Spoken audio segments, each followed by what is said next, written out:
Bonjour à toutes et bonjour à tous. Donc en effet, aujourd'hui, je vais essayer de vous donner, on va dire, un éclairage qui, je l'espère, va durer un petit peu plus longtemps que le flash d'une explosion sur ces aspects d'inflammabilité, d'explosivité des poussières ou en tout cas des matériaux qui peuvent être pulvérulents et utilisés en fabrication additive. Alors, j'ai choisi de faire cette présentation avec la méthodologie d'analyse de risque classique, c'est-à-dire, dans un premier temps, on va identifier les dangers, donc donner quelques définitions, essayer de voir quelles sont les conditions de l'explosion de poussière. Monsieur Albinet en a déjà parlé donc un tout petit peu, il a présenté l'hexagone de l'explosion, on reviendra sur ces conditions. Et puis également parler un petit peu de retour d'expérience. Mais ça ne suffit pas d'identifier le danger, il faut évaluer les risques, c'est-à-dire donner une probabilité. Alors nous, on ne parlera pas de probabilité au sens strict, on parlera de sensibilité à l'inflammation et donner une gravité, si jamais on a une explosion, une inflammation, c'est-à-dire parler de la sévérité de l'explosion. Donc pour ce faire, on aura besoin de paramètres et de paramètres quantitatifs. Et puis, après une phase de hiérarchisation, bien entendu, on va proposer des actions, des moyens de prévention et des moyens de protection qui, on l'espère, seront adaptés. Donc voilà à peu près le programme, ce que je vous propose de suivre. Donc on va reprendre cet hexagone. Ah mince alors, non, pas l'hexagone pour l'instant, puisque pour faire une explosion de poussière, bien entendu, avant toute chose, il faut une inflammation, il faut un feu, c'est-à-dire qu'il faut ce fameux triangle de l'explosion. Donc on a besoin d'une source d'inflammation. Dans le cas de la fabrication additive, ça pourrait être un laser, un racleur, l'électricité statique, on en a parlé, éventuellement de l'auto-échauffement. Et puis, on aura besoin également d'un comburant. Alors, vous allez me dire, l'oxygène de l'air, c'est le plus évident. Il y en a qui sont un petit peu moins évidents. Par exemple, des réactions thermiques, on va aller rechercher entre un métal et un oxyde métallique, l'oxygène de l'oxyde métallique. Donc ça, c'est quelque chose qui peut aussi arriver. Et puis, on a besoin d'un solide combustible, mais sur ce point-là, je donnerai quelques informations complémentaires dans quelques secondes. Et donc, ça ne suffit pas, on a besoin d'autre chose. On a besoin également, pour avoir une explosion, de remettre cette poussière en suspension. Donc, remettre cette poussière en suspension, ça peut vouloir dire aussi, lors de l'introduction, lors de la phase de collecte par aspiration, on a parlé de soufflette tout à l'heure, ça, c'est une très bonne occasion de remettre les poussières en suspension, bien entendu. Ce n'est pas automatiquement celle que je conseille. Et puis, il faut que cette concentration, elle soit adéquate, ni trop peu. Si on n'a pas assez de combustible, nous n'aurons pas évidemment d'inflammation. Si au contraire, nous avons trop de combustible, nous n'aurons plus assez de comburant. Et donc forcément, il n'y aura pas d'explosion. Donc on a un certain domaine d'explosivité. Encore une fois, sur ce point-là, je vous donnerai, je l'espère, quelques informations. Et puis un dernier point, c'est le confinement. Alors ça, c'est pour compléter l'hexagone de l'explosion. Bon, vous allez me dire, dans la plupart des procédés de fabrication additive, le confinement, il existe. Pour être tout à fait exact et complet, ce confinement, il n'est absolument pas obligatoire. Il va renforcer la probabilité, il va augmenter la gravité des conséquences et des dommages, mais il n'est absolument pas obligatoire pour avoir une explosion. Malheureusement, il y a des exemples d'explosions de poussière en atmosphère non confinée, comme à Taïwan, dans un parc aquatique, il y a quelques années. Alors, identifier les dangers, ça veut dire aussi connaître la nature des poussières qui vont exploser et connaître, bien entendu, la granulométrie, la taille de ces poussières. Vous voyez, j'ai mis un petit exemple un petit peu exagéré, j'ai pris des bûches de bois. Si vous avez de la poussière combustible comme du bois et que vous prenez des bûches, évidemment, vous n'aurez pas d'explosion de poussière. Donc on va détailler ces deux points-là. Sur la nature, on a besoin d'un composé qui est soit organique, soit métallique. Vous oubliez déjà tous les composés minéraux, alors faire exploser du sable, exploser de l'argile, faire exploser tous les composés qui seront déjà préoxydés, ça ne peut pas se passer. Ils sont déjà oxydés. Un exemple, le silicium va exploser, mais par contre, l'oxyde de silice, donc la SiO2, ça n'explosera pas, évidemment. Donc vous n'aurez pas d'explosion. Et puis également, un point qui est quand même assez intéressant et sur lequel il faut revenir. Donc, on va avoir la possibilité d'oxyder, même si le métal est déjà préoxydé, dans le cas spécifique du métal. Rarement, nous aurons un métal qui n'est pas couvert d'une fine couche de quelques nanomètres d'oxyde. Mais ça, c'est juste la fine couche. Il suffira de la casser pour pouvoir accéder au métal et pour pouvoir avoir l'explosion. Donc, qu'est-ce qui va exploser ? On va avoir par exemple des polymères, le polyéthylène, l'ABS, le nylon, le téflon, tout ceci, ça va exploser. Les métaux, aluminium, le magnésium, le titane, tous ces métaux pulvérulents vont exploser, vont pouvoir exploser et leurs alliages également. Alors, il y a quelques exceptions, bien entendu. Si je parle de l'inox, inoxydable, bon d'accord, ok, on va avoir plus de mal à le faire exploser. Mais retenez, la plupart des métaux et des alliages métalliques vont être, bien entendu, dans la capacité d'exploser. Alors cette fois-ci, si on parle de la taille des particules, qu'est-ce qu'une poussière en fait ? Eh bien, on pourrait reprendre la NFPA, donc au niveau des États-Unis, qui vous dit que toute poussière inférieure à 500 micromètres va exploser. Ça serait à la fois intéressant, mais inexact. Parce que, intéressant en effet, si vous avez des grosses particules, 700 ou 800 micromètres, ça va être dur de les oxyder, dur justement d'avoir suffisamment de surface pour avoir une explosion, pour avoir une réaction importante.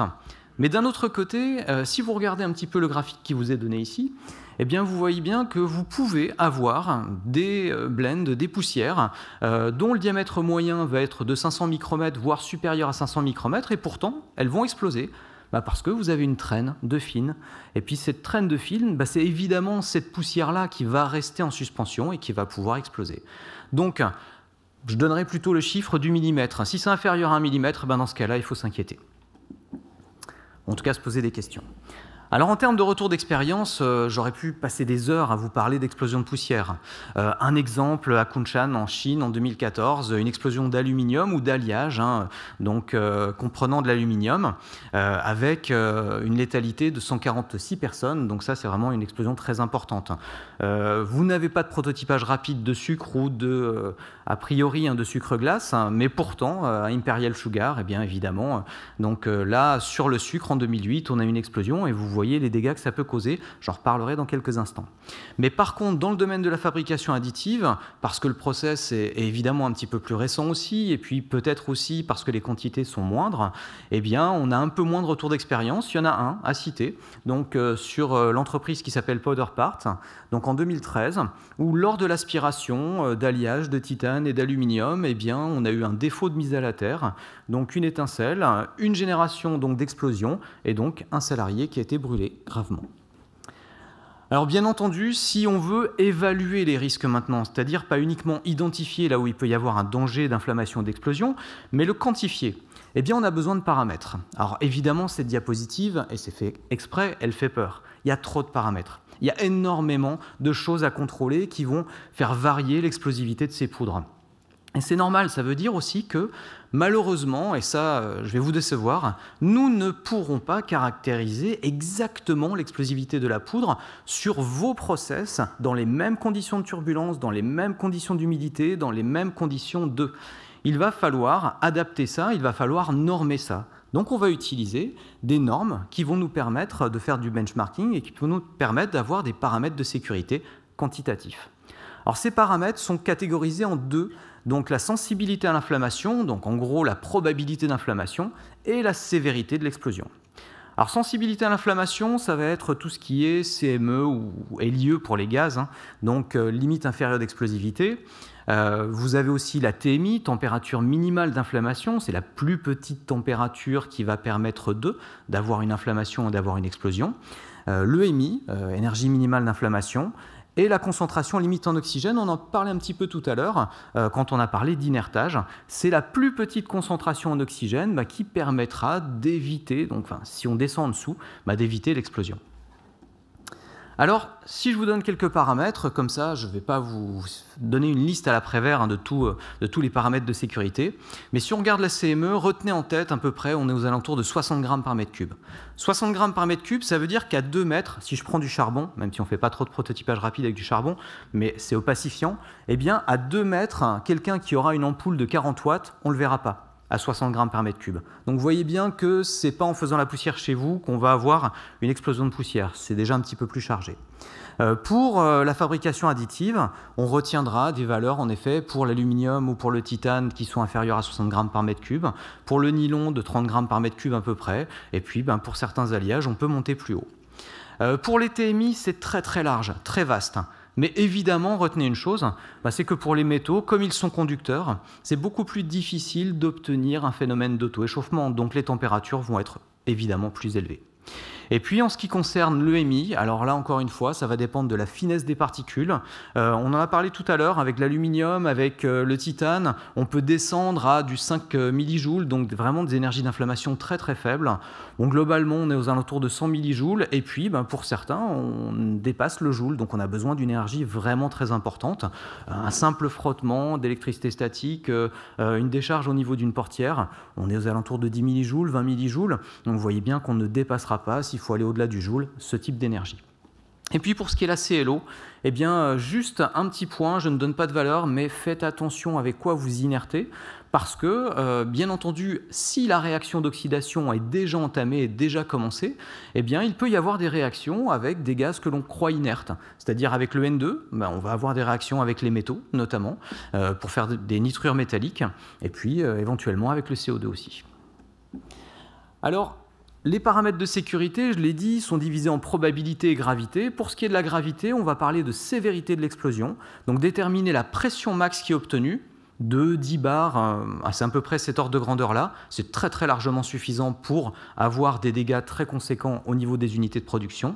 Et puis, on va caractériser également les vitesses de montée en pression, c'est-à-dire la cinétique, à laquelle on va obtenir cette pression maximale. Alors, retenez surtout le tableau qui est à côté, c'est-à-dire qu'on va compartimenter, on va catégoriser cette vitesse de montée en pression en ST1, ST2, ST3, c'est-à-dire faiblement explosif et jusqu'à du très fortement explosif ST3.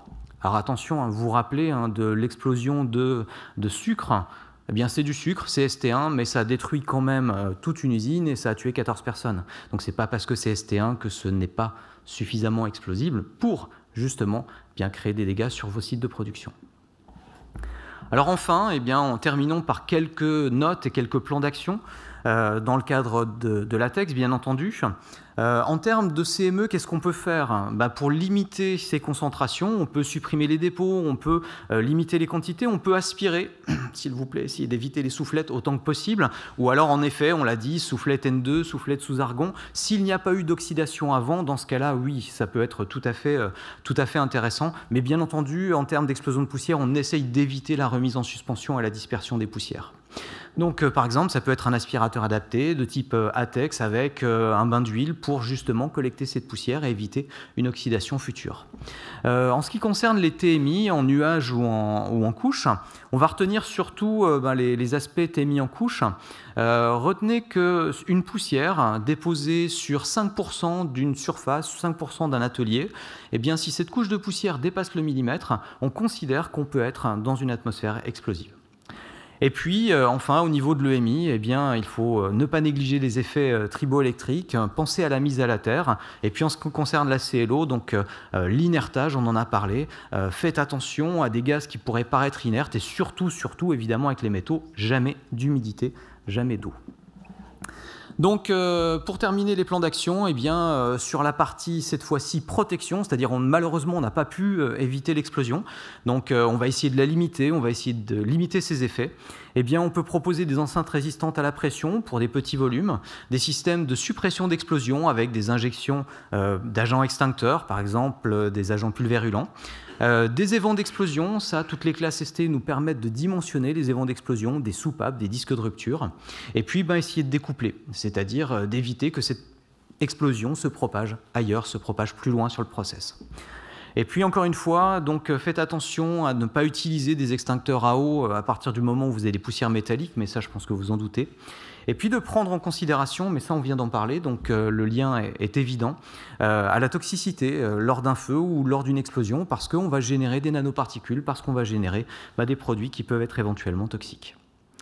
Alors pour conclure, en effet, le risque ATEX lié à la fabrication additive existe, mais il ne faut pas, comme à chaque fois, on essaye de bien se confronter au problème, il ne faut pas mettre la poussière sous le tapis, là en l'occurrence. Et donc les solutions, elles existent, vous avez de nombreuses documentations qui permettent de vous aider, vous avez des sites internet, notamment au niveau de l'INRS, qui permettent de lister ces caractéristiques explosives, même si ça ne sera pas exactement votre poussière, ça vous permet justement d'avoir une bonne indication, déjà une bonne estimation. Et puis une autre solution, c'est évidemment de l'humour, sinon vous faites de la fabrication additive avec du verre ou de la céramique, là pour le coup ça n'explose pas, ça n'oxyde pas. Donc voilà, merci beaucoup. Merci à vous, Olivier Dufaux.